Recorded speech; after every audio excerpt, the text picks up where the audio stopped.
बिस्मिल्लाहिर्रहमानिर्रहीम। Modern physics, time dilation और numerical problem number 2 discuss करते हैं, जिससे टाइम डायलेशन का जो कॉन्सेप्ट पिछले 2 लेक्चर से आ रहा है वो मज़ीद स्ट्रांग होगा और हमें मज़ीद समझने में आसानी मिलेगी। सो क्वेश्चन स्टडी करते हैं। The time period of a simple pendulum या the time period of a pendulum is measured to be 3 seconds in inertial frame of the pendulum.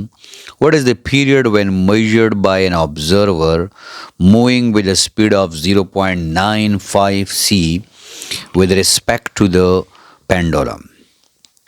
तो सिंपल पेंडुलम का टाइम पीरियड जो है वो moving inertial frame में 3 second है, और इसके मुकाबले में ये मूविंग जो इनर्शियल फ्रेम ऑफ रेफरेंस है उसकी स्पीड 0.95 c है।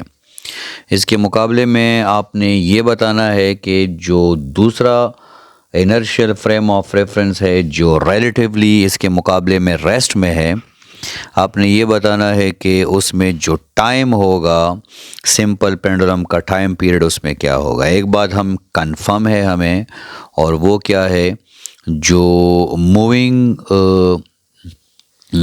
क्लॉक है वो relatively run slower as compare to the rest inertial frame of reference. Clear? तो चले देखते हैं, इस क्वेश्चन को सॉल्व करते हैं। तो चले फार्मूला लिखते हैं जो ऑलरेडी हम लास्ट लेक्चर में डिराइव कर चुके हैं। फार्मूला जो है बच्चे वो है del t is equal to del t not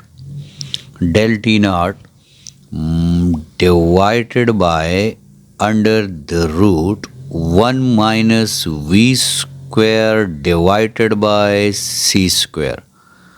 तो ये वो फार्मूला है जो टाइम डायलेशन के लिए एल्बर्ट आइंस्टाइन ने डिराइव किया है।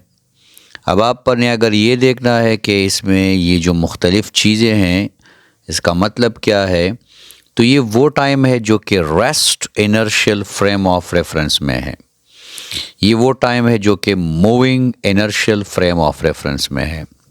ये वेलोसिटी ऑफ द स्पेसशिप है या moving inertial frame of reference की वेलोसिटी है, और ये स्पीड ऑफ लाइट की वेलोसिटी है। इसको ओवरऑल हम गेमा फैक्टर भी बोलते हैं, 1 divided by under root 1 minus v square divide by c square. चलिए स्टार्ट करते हैं और देखते हैं कि जो हमें कहा गया है कि v की जो वैल्यू है वो क्या है।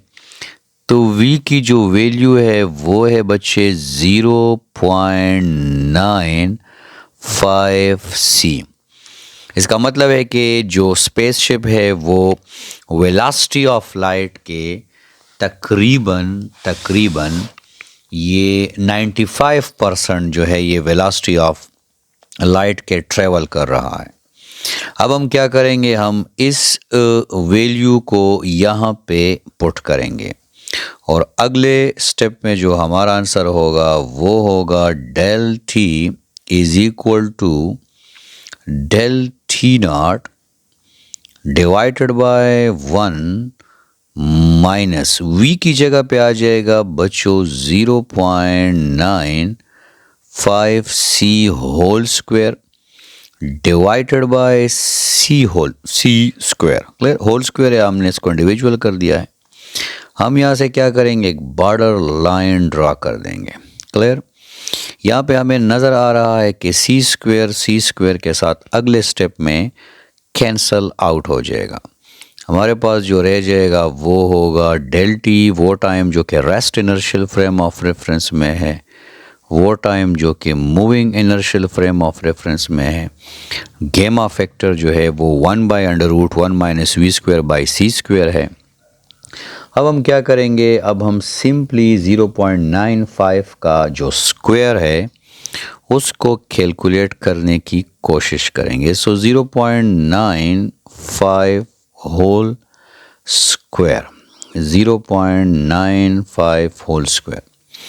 यहाँ से आप क्या करेंगे, 0.95 का होल स्क्वायर निकालेंगे तो और फिर आप उसको क्या करेंगे 1 से माइनस करेंगे। क्लियर? सो 1 माइनस 0.9 की जगह आप ऐसे भी कर सकते हैं कि 0.9 चूँकि 9 है, 9 का स्क्वायर 81 भी आपके पास आ सकता है। ये सिर्फ आपको इसलिए बता रहा हूँ कि जब आप किसी कम्पिटिटिव एग्ज़ाम में एग्ज़ाम को अटेम्प्ट कर रहे हों तो वहाँ पे आप जो हैं वो सिंपली क्या कर सकते हैं 0.95 का स्क्वायर लेके आप इसको आसानी से सॉल्व कर सकते हैं। बहरहाल हम चूँकि इसको बोर्ड के पैटर्न के मुताबिक सॉल्व कर रहे हैं तो हम क्या करेंगे, हम स्क्वायर निकालेंगे। और याद रखें बोर्ड में आपके पास कैलकुलेटर जो होता है वो अलाउड होता है। तो बच्चे आपके पास जो आंसर आएगा 0.95 के स्क्वायर से वो आंसर आ जाएगा 0.9025, ये आंसर आ जाएगा। क्लियर? अब आप क्या करेंगे 1 से इसको माइनस करेंगे, 1 माइनस 0.9025, तो आपके पास जो आंसर आएगा वो यहाँ पे नज़र आ रहा है del t नॉट, और आंसर आ जाएगा 0.0975। क्लियर? तो इसका जो स्क्वायर रूट आएगा वो आ जाएगा 0.3 आ जाएगा। सो del t not divided bye 0.31। चलिए मैं इसको आसान बनाता हूँ, डोंट वरी।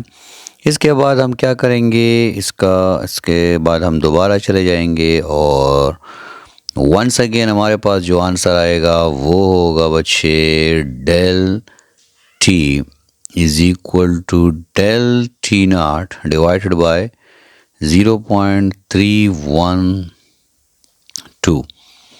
तो यहाँ पे आ जाएगा del t नॉट और हम सिंपली 1 को डिवाइड करेंगे इस पे 0.312, तो आपके पास 3.2 आ जाएगा।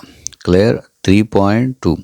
और वो टाइम जो वहाँ पे मेजर हो रहा था वो 3 के इक्वल था, तो 9.6 सेकंड आंसर आ जाएगा। क्लियर? इसका मतलब क्या है? इसका मतलब है कि जो मूविंग फ्रेम ऑफ रेफरेंस है वहाँ पे याद रखें जो टाइम होगा वो 3 सेकंड होगा। रिलेटिवली जो रेस्ट में होगा उसके लिए जो टाइम होगा तो वो ऑलमोस्ट 3 टाइम्स ज़्यादा हो जाएगा। क्लियर? तो एक बात याद रखें, कॉमन सेंस आपको कॉमन सेंस से समझा रहा हूँ। अगर स्पीड जब भी स्पेसशिप की 0.9c हो जाए तो वहाँ पे जो टाइम डिले होगा, डायलेट होगा, वो 3 टाइम्स हो जाएगा। वहाँ पे जो लेंथ कंट्रैक्ट होगा वो 3 टाइम्स कंट्रैक्ट हो जाएगा। और वहाँ पे जो मास डायलेट होगा वो भी 3 टाइम्स डायलेट हो जाएगा। ठीक है बच्चों, wish you best of luck.